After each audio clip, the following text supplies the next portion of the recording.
Your parents didn't raise a good child. They raised a trained, obedient child who became deeply afraid of conflict and disapproval. And the worst part? You're still wearing that invisible leash every single day of your adult life. When adults called you so mature, so quiet, and so easy to manage, you thought it was praise. It wasn't. It was a compliment to how effectively you buried your own personality just to keep the peace. You didn't become a good child because you were saintly. You did it because your nervous system realized that having actual needs in your house was unsafe for your emotional balance.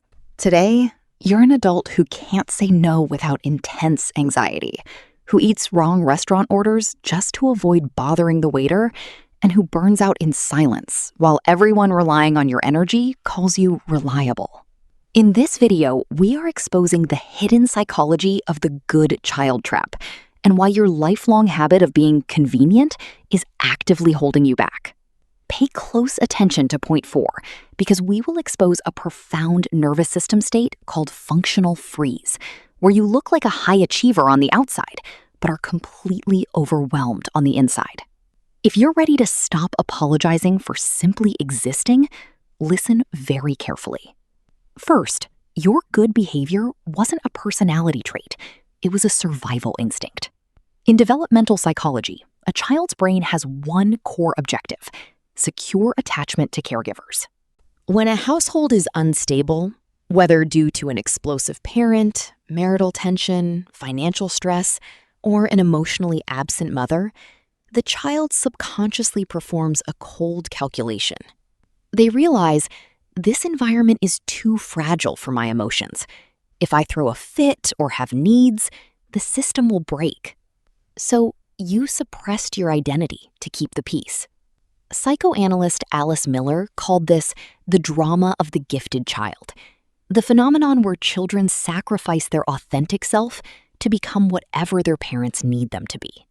Your compliance wasn't early maturity, it was emotional camouflage. Second, you developed a brain wired for micro-threat detection. Growing up as the family's emotional shock absorber permanently recalibrates your amygdala, the brain's threat center. You became a human weather station. Today, as an adult, you notice micro-expressions that others completely miss. A subtle shift in a coworker's tone, a heavy sigh across the living room, or a slight delay in a text message response. You enter a room and immediately scan for emotional friction, asking yourself, is anyone upset? Did I do something wrong? How do I fix this? You don't just notice other people's stress, your body absorbs it as if it's your responsibility. Third, you suffer from chronic decision paralysis because your true self was buried alive. Famed psychoanalyst Donald Winnicott introduced the concept of the true self versus the false self. A true self develops when a kid is allowed to be messy, emotional, and demanding without losing love. But when you are forced to be the good kid, you build a false self, a polite, frictionless persona designed purely to earn approval. Fast forward to your adult life. Someone asks you a simple question. Where do you want to go for dinner? Or what movie do you want to watch? Your brain instantly freezes. You genuinely don't know what you want because your automatic instinct is to calculate what choice will make the other person happy. You became a master at accommodation, but a ghost in your own life. Fourth, you are living in a state of functional freeze.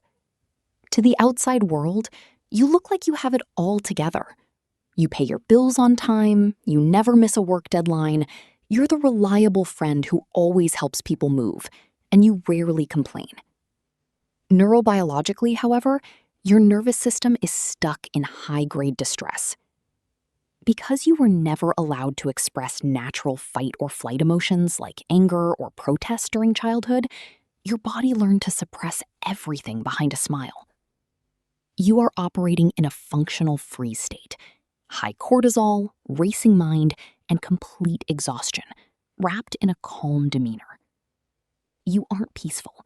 You are wired, tired, and running on fumes. Fifth, your boundary setting is broken, making you a magnet for one-sided relationships. When love in childhood is conditional on your self-sacrifice, you subconsciously seek out adult relationships that demand the exact same thing. This is known in psychology as repetition compulsion. You naturally attract bosses who overwork you, friends who only call when they need to vent, and partners who take without giving. When someone crosses your line, instead of setting a firm boundary, you apologize. You write 3-paragraph text messages justifying why you can't attend an event, or you make up elaborate fake excuses just to take a rest day. You treat your own basic human needs like a transgression you have to explain away. Sixth, you carry an irrational terror of being inconvenient.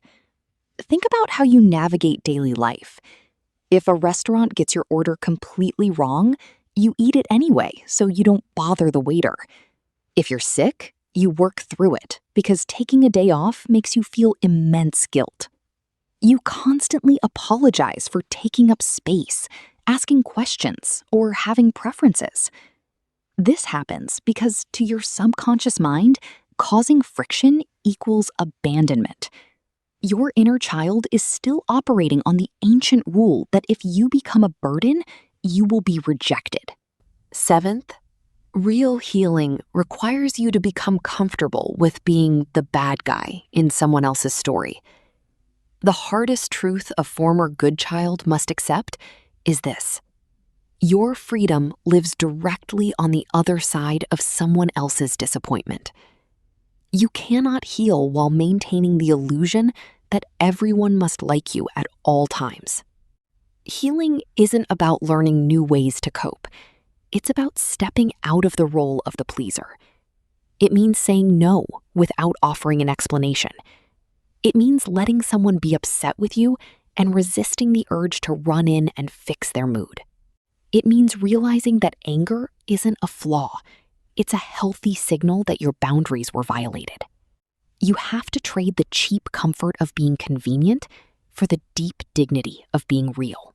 You spent the first half of your life managing everyone else's emotions at the expense of your sanity. You don't have to be the easy child anymore. You are an adult, and you are finally allowed to take up space. How much of your kindness up until today was real generosity, and how much of it was just fear of disapproval? Drop your thoughts in the comments below.